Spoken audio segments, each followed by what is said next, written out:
Are you serious right now? I stepped away from my Texas ranch for just 4 months of HOA and came back to discover 110 completed homes built across my property. No notice, no permission, not even a single courtesy call. There were families living there, children running through what used to be my backyard, and to top it off, a woman named Victoria Sterling had the audacity to hand me a bill for $50,000, as if I was the one trespassing. But here's the thing about Texas floodplains. They don't care how upscale your neighborhood looks. When the hurricane rolled through, nature tore that entire development apart in half an hour. Every house, every illusion of permanency gone like matchsticks. BD Stories Family, and drop your state in the comments if you think this would have played out differently where you live. The drive back to the family ranch after those grueling months in Houston should have felt like coming home, but nothing in the last 4 months had brought any peace. I'd been by my father's side in a cold,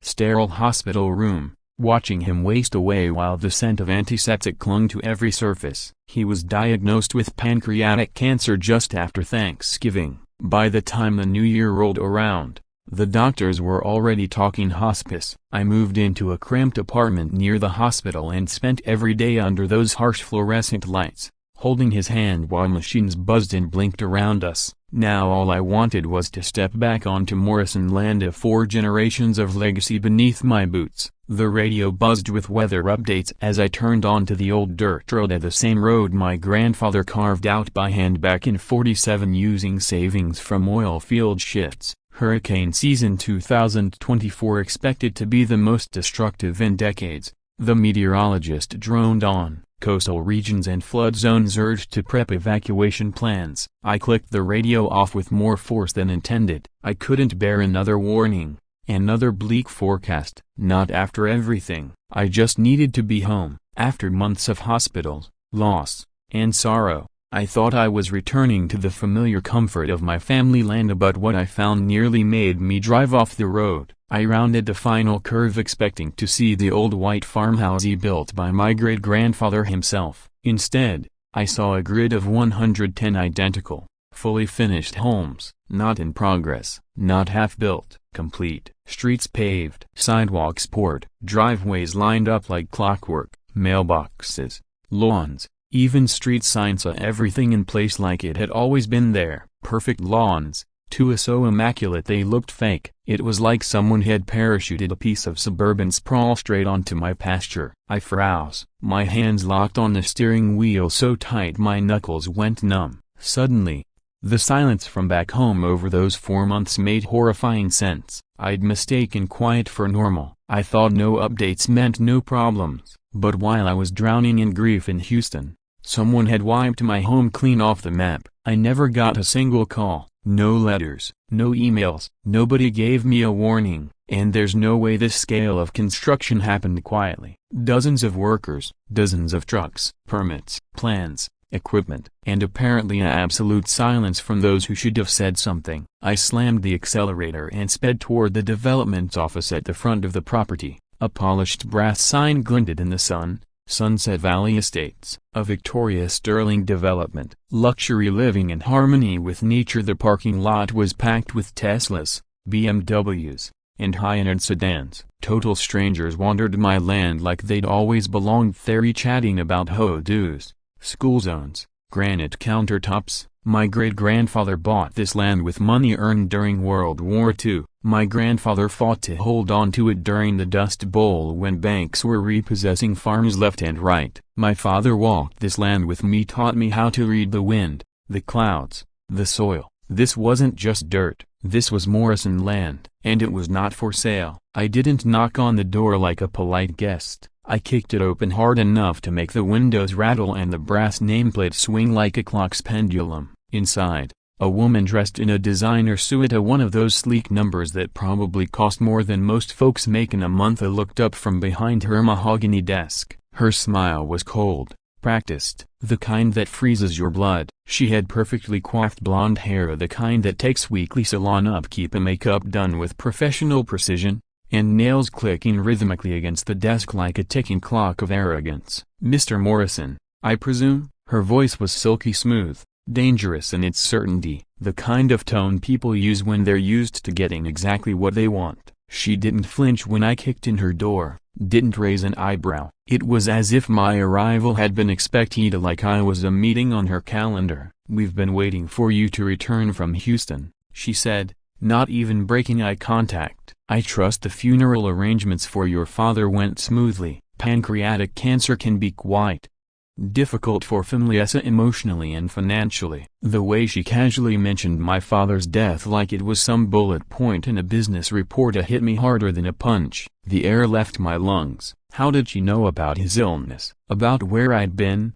About any of it? How deep did this go? How many people had been watching waiting while my family's land was stolen right out from under me? I could barely form a sentence. The fury boiling up inside me felt like molten steel rising in my throat. "You built an entire neighborhood on my land without so much as a warning. You had no right to touch a single inch of this property." Victoria calmly reached into her desk drawer with a kind of deliberate, theatrical grace, like she was preparing the final flourish in a magician's act. She pulled out a thick manila folder overstuffed with documents, legal forms, and bureaucratic red tape. The kind of folder meant to overwhelm people who can't afford to fight back. "Actually, Mr. Morrison," she said, flipping open the folder like she was unveiling a masterpiece, "we're fully within our legal rights regarding this development." Her voice didn't waver once. "You've been absent from the property for quite a while, 4 months, to be exact." She continued drumming her manicured nails against the polished wood of her desk, then began spreading the documents across the surface like cards in a high-stakes poker match. "Our records show that multiple certified notices were sent to your registered address," she continued, her tone never losing its slick composure. "Notices about boundary adjustments, infrastructure projects, and mandatory community development assessments." She slid a pristine white document toward me like it was a trump card. "The Texas Property Code is quite specific when it comes to abandoned land. When a property owner fails to maintain communication or respond to development-related correspondence, the community has the right to move forward, especially if it's in the public interest." It was a bill. $50,000. I stared at the paper, my hands trembling with a cocktail of rage and disbelief. The list of charges blurred together. I couldn't focus. My eyes skimmed past each line item, struggling to understand how simply owning my land had suddenly become a financial death sentence. Infrastructure improvement fees and backdated maintenance penalties,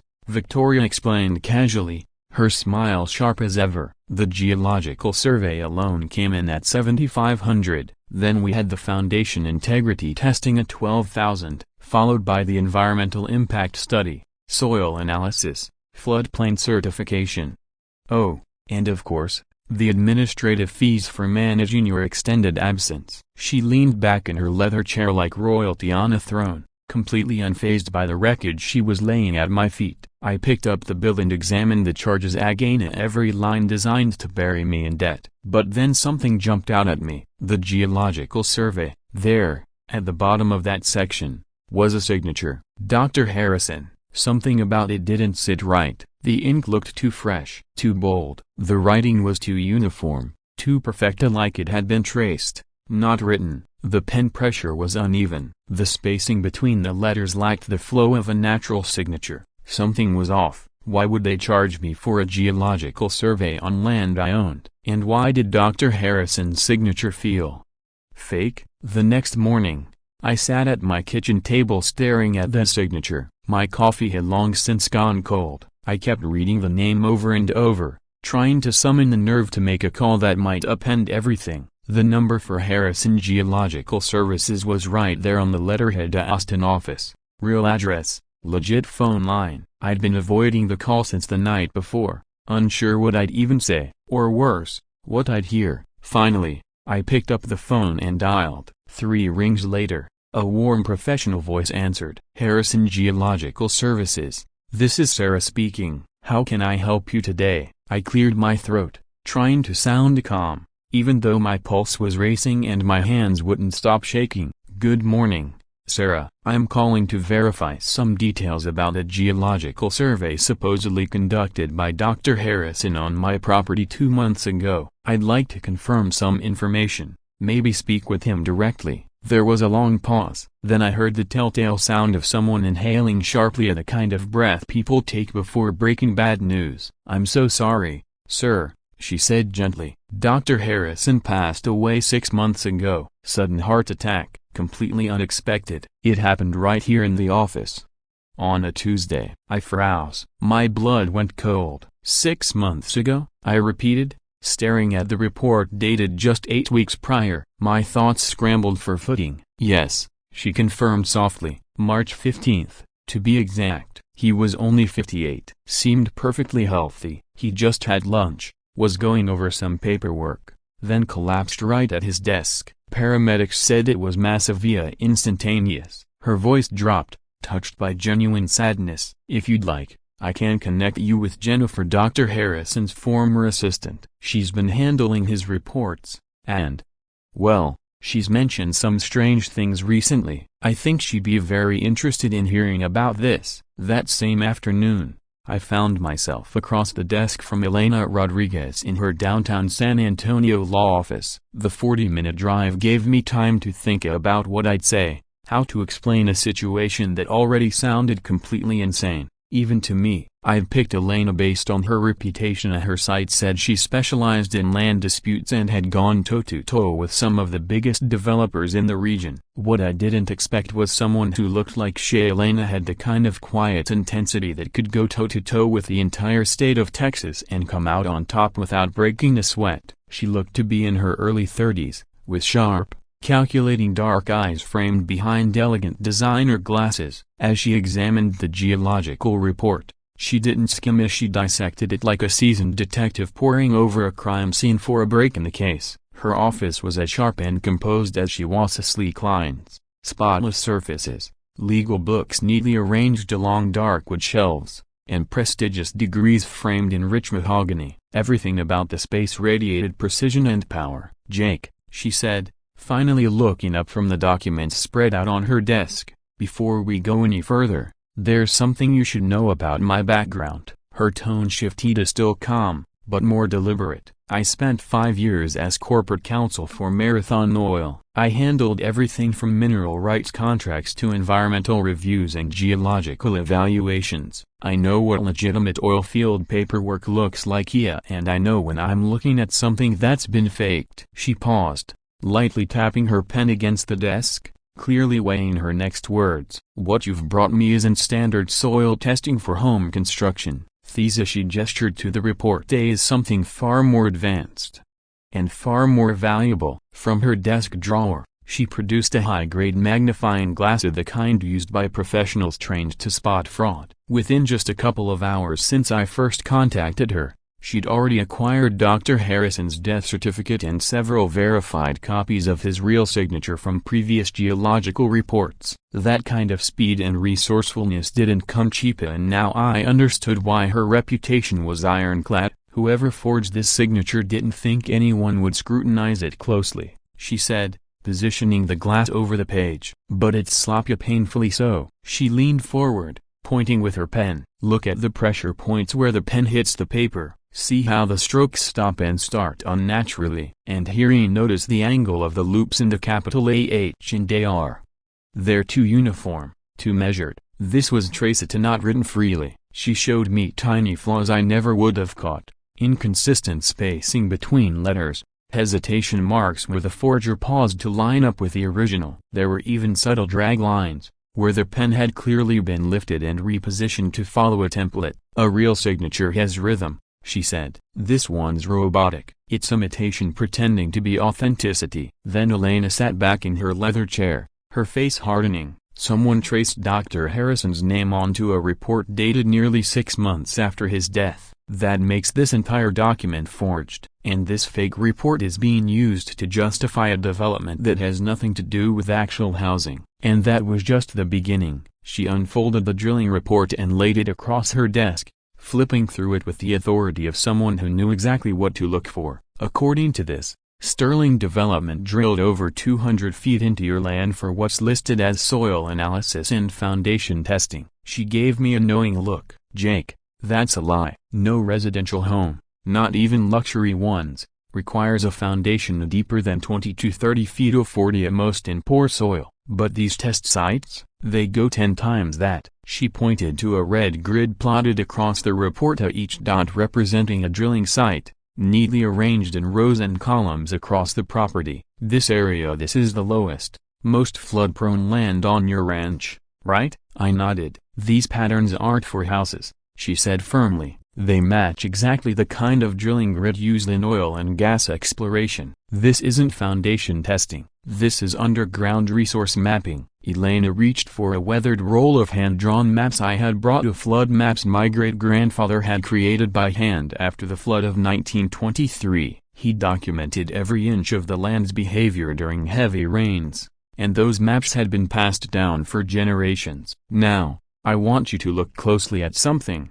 Elena said, carefully laying the old map over the modern drilling report. My stomach sank. The new drilling locations lined up exactly with the areas my great-grandfather had identified a century ago as the most hydrologically active via where water pressure met the subsurface geology in highly unstable ways. Elena's voice was heavy with certainty. They didn't just know this land flooded, Jake, they targeted it. These are not random drill points. They were looking for specific underground formations that often indicate oil reserves. She pointed to several clusters on the map where the drill sites were unusually dense. These patterns match what oil companies use when preparing to extract. I've seen them dozens of times in my years with Marathon. They're disguised here under a housing project. But this is oil prep, plain and simple. I could feel the truth sinking in, cold and unstoppable. All the pieces were falling into place here, and they painted a picture I hadn't been ready for, one of lies layered with legalese. A theft so quiet,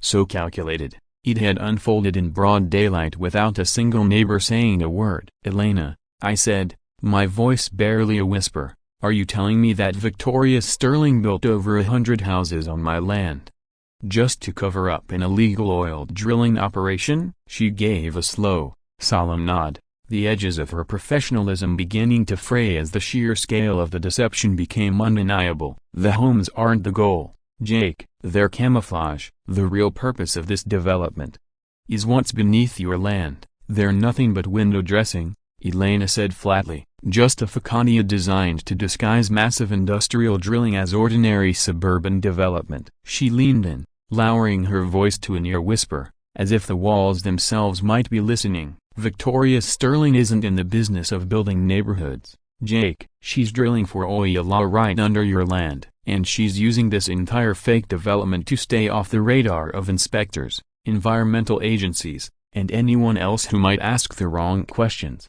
Then she said the part that chilled me to my core. What makes this plan truly evil, she said, her eyes locking onto mine, is how she's using your family's own flood history against you. According to our generational flood records, this land was always high risk, low-lying, unstable, and prone to disaster during hurricane season. Elena tapped the edge of the report. She's counting on the next big storm to destroy everything, wipe the slate clean. Once she extracts whatever oil she's after, the houses will be sacrificed. The next hurricane will wash away the drilling rigs, the equipment, and all the physical evidence. And when it's over, it'll look like just another tragic flood. She paused. Only this one would be hiding the biggest oil theft in Texas history. The office went still. The only sound came from the steady tick of Elena's antique clock and the muffled hum of cars in the distance. Outside the window, I noticed thick storm clouds rolling in across the sky, heavy and dark like a warning. We didn't waste time. We filed an emergency complaint with the county immediately. But nothing could have prepared me for what came next, because when the people who are supposed to protect your land turn out to be the ones tearing it apart, there's nowhere left to run. Frank Murphy, he was the senior official at the county planning department. His office looked exactly like every overworked, underfunded bureaucratic dump I'd stepped into over 4 decades of wrestling with permits and inspections. Gray metal filing cabinets stood in rows like aging soldiers. Stained papers and ancient folders were stacked high around a desk that hadn't seen organization since the late 90s. The air was filled with the low hum of fluorescent lights flickering overhead, and the AC in the window unit groaned like it was clinging to life out of habit. Frank himself looked like the job had hollowed him out over the years. Nervous, wiry, Mid-50s. He fidgeted with his tie and darted glances between Elena and me like he expected someone powerful to walk in and catch him doing something he wasn't supposed to. As we laid out our evidencia, every document, every forged signature, every anomaly, his eyes flicked back and forth between the desk and his computer screen. He nodded along, not really listening, just buying time. When we finished, he cleared his throat and forced a weak smile. "Mr. Morrison," he said, his voice stiff with discomfort, "I want you to know I've reviewed your complaint very thoroughly. I've also discussed your concerns with my supervisors." He shuffled papers, avoiding our eyes. "The geological report submitted by Sterling Development was reviewed by our technical advisory team. According to their assessment, the documentation meets all regulatory standards, state, county, and federal." He never looked up. "Our office also performed an independent verification," he went on. "We found no indication of oil deposits on your property." Dr. Harrison, as you know, was a respected professional. He worked with this department for years and his credibility is beyond question. Frank said it like he was reading off a prepared statement. "And maybe he was." He added that the drilling permits were properly filed, the environmental assessments checked all the boxes, and everything Sterling had submitted was, in his words, fully compliant. But Frank had no idea what Elena had been doing in the 3 days we waited for this meeting. She hadn't just been sitting on her hands, while the bureaucracy stalled. Elena had used her oil industry background to dissect every inch of Sterling Development's drilling data. She didn't just find inconsistencies, she uncovered a direct match between their patterns and real-world oil fields she had worked on during her time with Marathon Oil. And now she was ready to burn the whole charade down. "Frank," she said coolly, pulling a large laminated chart from her bag and spreading it across his desk, "I spent 5 years managing legal documentation for one of the biggest oil companies in Texas. I've written, reviewed, and litigated drilling permits. I know the difference between genuine construction prep and illegal extraction." She pointed to the comparison chart. "Here are grid patterns from licensed oil fields I worked on in Midland, Odessa, and Eagle Ford. And here," she tapped Victoria's geological survey, "is what's happening on Jake Morrison's land." Even a layperson could see it. The pattern was identical. "No one drills residential foundations like this," she continued. "Not even for commercial skyscrapers. This layout is custom designed to map subterranean oil. It's systematic, it's deliberate. And it has nothing to do with building homes." She leaned forward, her voice cutting through the office like a blade. "You're looking at a textbook oil exploration operation. And if you can't recognize that, either you're dangerously unqualified for your job or you're deliberately protecting someone." The drill sites Elena highlighted weren't just similar to those used in legitimate oil operations if they were identical. Their arrangement mirrored documented extraction patterns from successful oil fields across East Texas, West Texas, and the Permian Basin. "This isn't soil testing," Elena said flatly. "These are core sample deep drills designed to measure both the quantity and quality of oil reserves below the surface. And the paperwork has been strategically falsified to disguise full-scale industrial drilling as harmless residential site prep." But Elena didn't stop at just analyzing geological data. She had also dug deeper into Frank Murphy's personal history. What she unearthed would have seemed too outrageous to believe if it weren't verified by actual public records. "Frank," she began smoothly, her tone disarmingly casual, the kind that usually precedes someone getting completely dismantled. "While researching the county's procurement files, I came across a payment that caught my eye." She smiled with professional precision. "Last month, Sterling Development paid your wife's consulting firm $200,000. That's quite a consulting fee, especially for someone who, according to business filings, runs a nail salon in a strip mall." She paused, letting the silence do the damage. "And unless there's a new field of geology that involves applying acrylic nails to drill rigs, I'd love to know what exactly she was hired to consult on, because there's zero record of her having any experience in environmental science, land use, or oilfield operations." Frank's face paled instantly. His eyes darted between us and the computer screen like a cornered animal searching for an escape. Despite the arctic chill of the air conditioning, sweat had started beading across his forehead. His hands trembled as he fumbled through folders, clearly trying to and failing to appear in control. That payment was for legitimate consulting services, Frank muttered, but his voice had all the strength of wet tissue paper. My wife has experience in business operations and HOA project oversight. Sterling needed assistance managing community development phases. Elena didn't blink. Her voice sharpened. Oh, consulting services like coordinating manicure appointments with seismic test schedules, or helping file illegal drilling permits under the guise of home construction? She reached into her leather briefcase and placed a thick bundle of printed emails on his desk. Because according to your own county email account, Frank, what your wife actually consulted on was how to fast-track illegal petroleum operations in exchange for a cut of the profits. Frank's face went ghostly white. The email thread Elena had uncovered spelled everything out in painful, damning clarity. It didn't just implicate Frank, it showed an organized,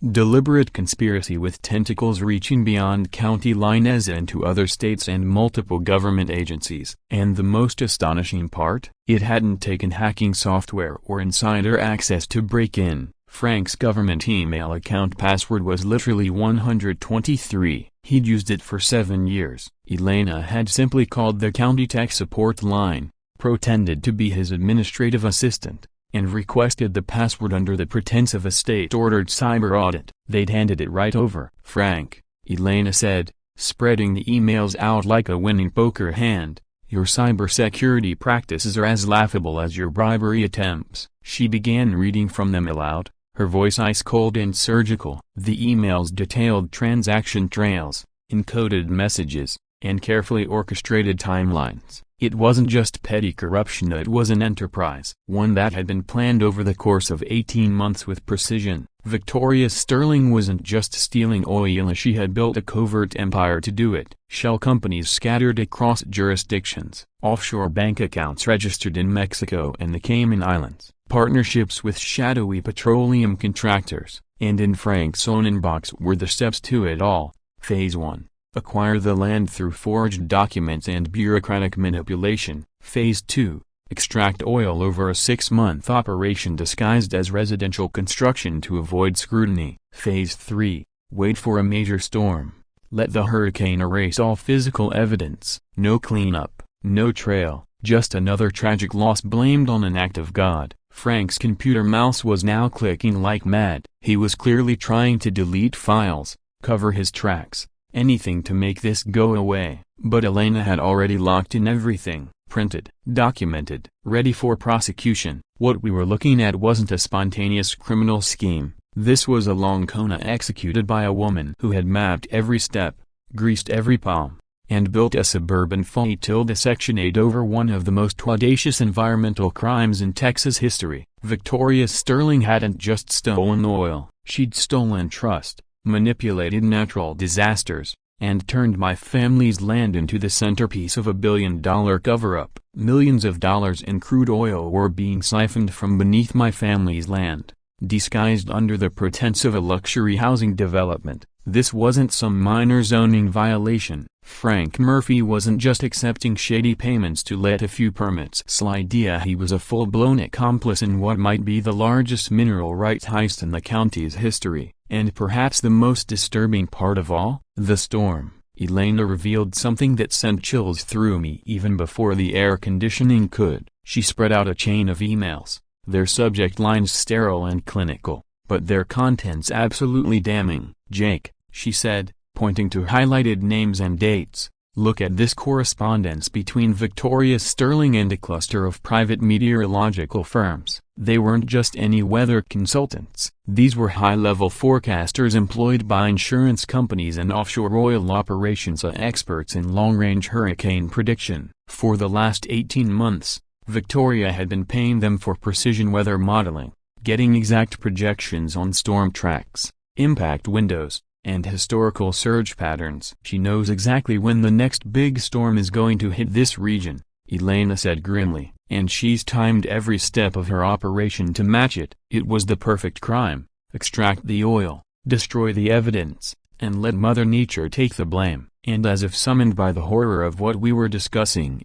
the emergency radio on Frank's cluttered desk suddenly crackled to life. An automated voice, clinical and steady, cut through the silence like a scalpel. This is the National Weather Service with an urgent bulletin for southeast Texas and surrounding low-lying areas. Category 4 Hurricane Patricia is currently churning in the Gulf of Mexico and is projected to make landfall at approximately 11 p.m. on September 15. Residents in flood risk zones are advised to begin immediate evacuation. The alert went in storm surge estimates of 15 feet, sustained winds over 130 miles per hour. Frank's face drained of color. Elena and I exchanged a look that said everything. The plan wasn't theoretical anymore. It was already unfolding, and the clock was ticking. As sirens began howling through Texas towns, one thing became painfully clear. This wasn't just about stolen oil or fraudulent paperwork anymore. It was about lives. But could one man possibly stop a criminal operation that had been years in the making? What would you do if you were in my boots? Let us know below. And remember, BD Stories brings you unbelievable real-life drama every single week. With fewer than 48 hours before Hurricane Patricia was set to make landfall, I did the only thing that seemed left to do. I went nuclear. I made copies of every document, every email, every photograph and geological report that Elena and I had collected over the last week. I bundled up the forged signatures, the fraudulent survey data, the email threads outlining the oil theft and the planned destruction, and I sent them everywhere I could. Overnight delivery, certified mail, red-flagged email with read receipts. I sent copies to the FBI's San Antonio field office, the Texas Attorney General's office in Austin, the Texas Rangers headquarters, and every major news outlet from Houston to Dallas. I begged AMA, pleaded, really to act before it was too late. But government agencies, as I learned the hard way, don't move quickly. Bureaucracy doesn't care about hurricanes. The FBI replied that they were reviewing the material and would respond within 10 business days, which was 9 days after the hurricane was forecasted to strike. The Attorney General's office sent an automated message that my report had been received and forwarded to a relevant department for further review. The Texas Rangers responded with a polite message that they'd investigate the matter when resources become available. And the media? Silence or form letters. Some said they were too tied up covering the hurricane to chase what appeared to be a civil property dispute. Others never responded at all. Meanwhile, the storm grew. Each weather update felt more apocalyptic than the last. Patricia intensified from a Category 3 to a Category 4 within 24 hours. Elena and I watched helplessly as the local meteorologists stood in front of satellite maps, their tones shifting from concern to full-blown panic. This is shaping up to be one of the most powerful hurricanes in recent memory, the 6 p.m. anchor warned. His voice grave as Patricia's swirling mass loomed on screen, an enormous cyclone of devastation barreling toward the Texas coastline. Sustained winds were now pushing 135 miles per hour. And beneath those winds, buried beneath 110 fake homes on my land, was the smoking gun of an oil heist ready to be erased by wind, water, and silence. Storm surge projections were now topping out between 15 and 20 feet above sea level. The advisory was clear. Residents in flood-prone areas needed to evacuate immediately. This wasn't a storm you could ride out to, it was the kind that rewrote coastlines. And the storm was following the exact track Victoria Sterling's consultants had forecasted 18 months earlier. The night before landfall, I drove through Sunset Valley Estates one final time. My headlights sliced through sheets of rain as I slowly navigated roads that would be underwater in less than half a day. Families were still inside those homes,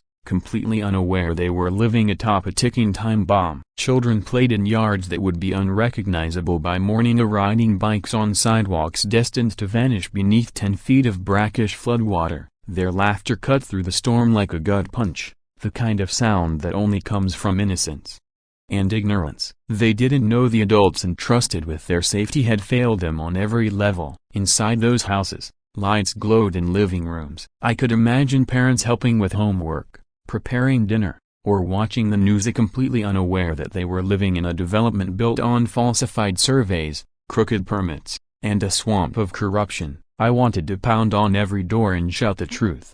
Get out. Leave now. You're not safe. But how do you explain something so insane it sounds like a conspiracy novel, that their homes were built on land that floods like clockwork every decade?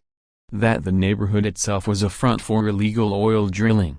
That the signature on the geological report was forged by someone pretending to be a man 6 months dead? They'd think I was crazy. At exactly 11:15 p.m. on September 15th, at just 23 minutes behind the prediction of the eye of Hurricane Patricia made landfall, right on schedule, just like Victoria's meteorologists had planned. From the safety of my farmhouse, built on high ground, I watched the storm surge roll in like a living wall of gray water. It stretched endlessly across the horizon, swallowing everything in its path. The roar of it, hollow wind, rain, water, shattering windows, groaning timber sounded less like a storm and more like the soundtrack of an ending world. Sunset Valley Estates didn't flood. It disappeared. All 110 homes were gone within the hour, not one by only all at once. Like someone had swept their hand across a model village. $300,000 houses were torn from foundations and floated off like children's toys. Vehicles twisted in the current,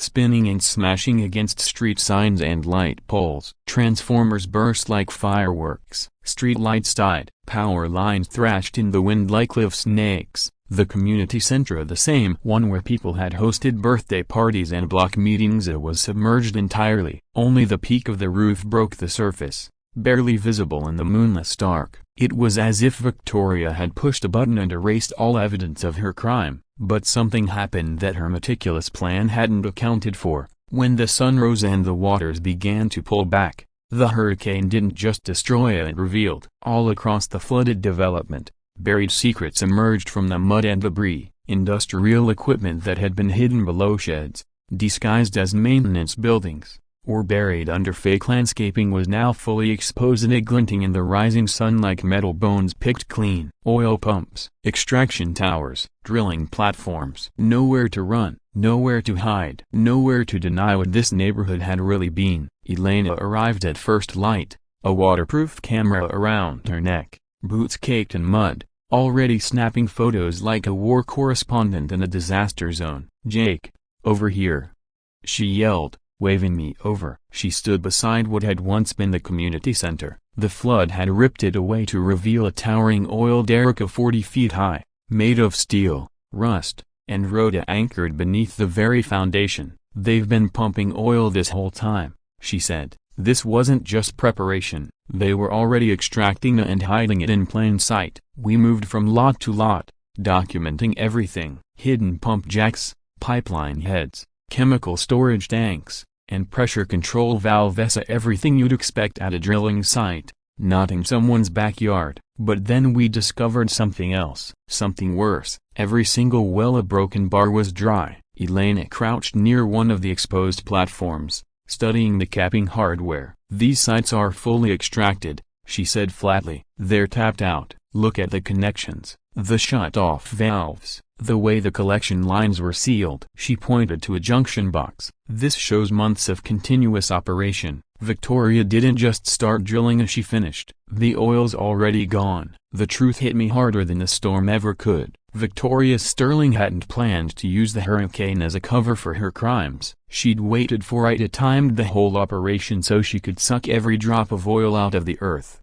vanish the evidence, and let the storm wipe the slate clean. But now the storm had turned on her. It had pulled back the curtain, and the whole world was about to see what she'd really built. Victoria's crew had been working non-stop since the final house was finished. They drained every drop of oil from beneath my family's land long before Hurricane Patricia ever touched the coastline. The hurricane didn't interrupt Victoria Sterling's plan, it completed it. Right on schedule. Everything unfolded exactly as she had orchestrated from the start. She stole millions in oil and used a catastrophic natural disaster to bury the evidence beneath floodwater and debris. At least a broken bar, that's what she thought. But nature had its own agenda. Instead of concealing Victoria's crime, the storm had peeled back every layer of her carefully constructed facade. And what lay underneath was damning. That same afternoon, as first responders combed through the ruins for survivors and officials scrambled to assess damage, the real shock hit the airwaves. Breaking news. A voice cut in over the emergency broadcast system. Victoria Sterling, CEO of Sterling Development, has reportedly fled to Mexico following yesterday's catastrophic hurricane. The reporter continued, expressionless but clearly aware of the gravity of the information. Sources close to the investigation say Sterling finalized the sale of so-called A crude oil reserves to international buyers for $500 million.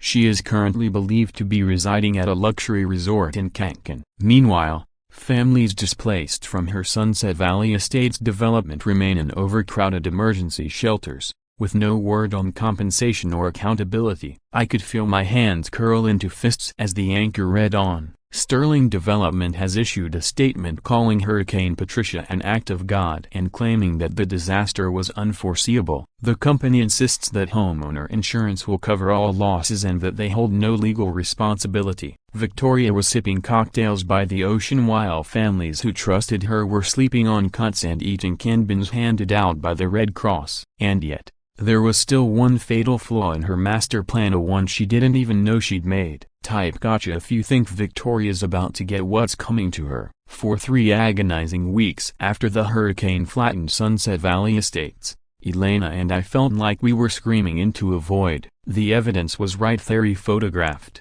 cataloged, documented down to the last forged signature. But nothing moved. Victoria was sunbathing with $500 million while dozens of families were homeless and invisible. The FBI claimed they were reviewing our evidence. The phrase coordinating with international authorities became a euphemism for don't hold your breath. News networks moved on to hurricane relief updates and infrastructure collapse stories. Insurance companies denied claims on the grounds that the flooding was an uninsurable event. It looked like she'd done Ida pulled off the largest oil heist in Texas history and vanished without consequence. Sterling Development dissolved overnight, leaving behind no office, no staff, just a disconnected phone line and a generic message about circumstances beyond our control. Frank Murphy had been quietly placed on administrative leave. That meant a paycheck and no accountability. Meanwhile, crews were swarming my land, hauling off the remaining oil rigs and pipeline equipment. They claimed they were environmental remediation teams. Elena wasn't buying it. They're stripping the site before anyone traces this hardware back to Victoria's shell companies,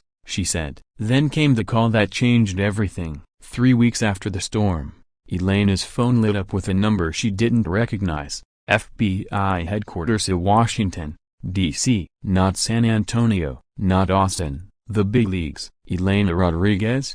A calm, measured voice asked. This is Special Agent Martinez with the FBI's Economic Crimes Division. I have an update regarding the Victoria Sterling investigation and I think you'll find it interesting. Elena put the call on speaker. I leaned in as she fought to keep her voice composed. What kind of update? Agent Martinez chuckled lightly, like he couldn't believe what he was about to say. Well, a broken bar. It turns out Ms. Sterling didn't sell crude oil. What she extracted from that land wasn't oil at all. We both froze. He continued. The buyers ran a quality test after the first shipment. What she sold them was contaminated groundwater heavily polluted with industrial chemicals and heavy metals. It was almost too ridiculous to believe, but after everything we'd seen, it made a twisted kind of sense. Agent Martinez laid it out. Apparently, the land where she drilled was used as an illegal dumping site back in the 70s and 80s. Chemical solvents, petroleum byproducts, metals completely toxic. Her team was so focused on the dollar signs, they never properly analyzed the well contents. She extracted and sold industrial waste mixed with groundwater. A broken bar and labeled it a premium crude oil. The silence on the line felt heavy with disbelief. She made $500 million selling poison, I finally said. Martinez replied, and now those international buyers are demanding every cent back. She's facing civil fraud, criminal environmental violations, and international breach of contract charges. And because she transported hazardous waste across borders under false labeling, we're bringing in the EPA, Interpol, and the Mexican government. Elena's jaw dropped. She's not hiding in paradise anymore, Martinez said. She's under house arrest in Cancun, surrounded by federal agents. And the resort? Seized. Every penny of that $500 million is now frozen in offshore accounts. He paused. then added with satisfaction, "Turns out nature didn't just expose her crime, it handed us the final piece we needed to bring her down." A broken bar, petroleum byproducts and chemical waste, Agent Martinez concluded. It had been leaching into the groundwater for decades. "That's what she extracted." "So you're telling me," Elena said slowly, trying to suppress a grin, "Victoria Sterling spent 6 months pumping toxic sludge out of my client's land and sold it as crude oil for $500 million?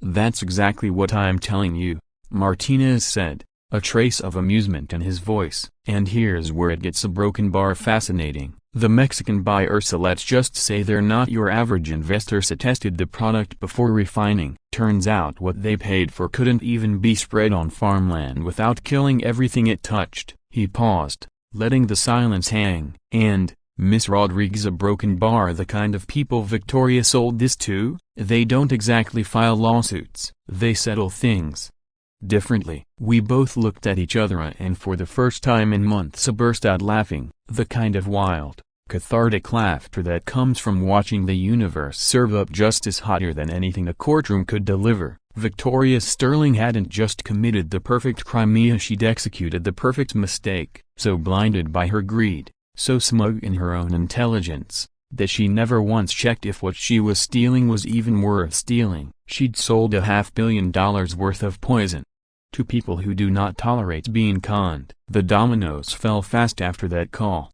2 days later, Frank Murphy was arrested at his desk while trying to shred documents and wipe his hard drive. What he didn't know was that the FBI had been watching his every move since Elena turned over the emails. They had everything they needed. The wreckage left by Hurricane Patricia became the prosecution's greatest asset. Oil rigs, Cat wells, falsified permits still sitting there like an industrial graveyard. The EPA confirmed the wells had been pumping contaminated groundwater in violation of over a dozen federal environmental laws. 4 days after Martinez's call, Victoria herself was found hiding in a bathroom at a Cancun resort, trying to dye her hair with hotel shampoo. She was caught between FBI agents working with Mexican federal police and cartel enforcers who wanted their money back. Neither group was feeling especially patient. Footage of her arrest showed her in a crumpled designer dress, escorted out in cuffs, looking like someone who hadn't slept in days. Whatever power and glamour she'd once projected had been left behind somewhere between the resort spa and the panic in her eyes. The Shell Oil company that had bankrolled her operation quietly settled out of court for $50 million,